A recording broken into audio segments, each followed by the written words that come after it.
زما د خوږ نبی صلی الله علیه وسلم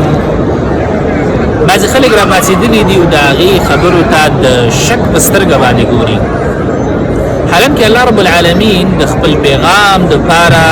زموږ خوږ نبی صلی الله علیه وسلم انتخاب کړو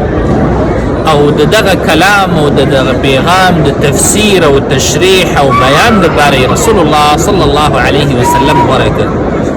لتبین للناس ما نزل الیهم. دغه خلک په ډېر سپین سترګۍ سره د رسول الله صلی الله علیه وسلم هغه خبرې چې موږ ته په صحیح سندونو سره را رسېدلي دي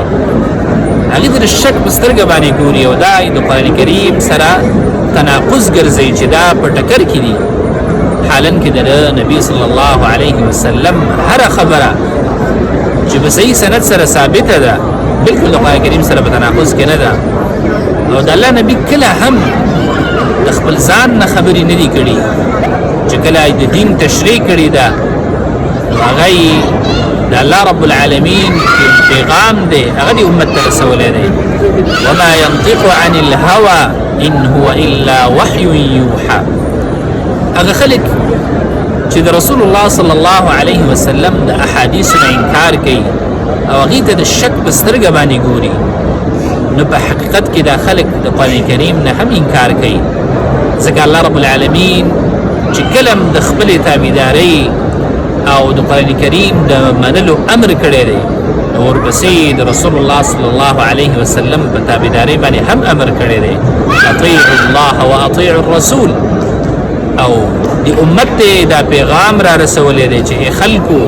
ستاسو کامیابي په دې کې ده چې تاسو د رسول الله صلی الله علیه وسلم هره خبره ومنئ او په هغې باندې ایمان راوړئ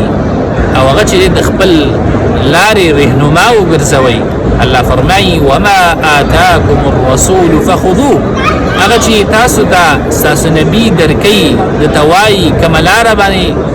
کومه لارې ته چې تاسو رابلي نو دغه تاسو واخلئ او په دغه لار باندې روان شئ او د دغه نبي او رسول تابعداري وکئ.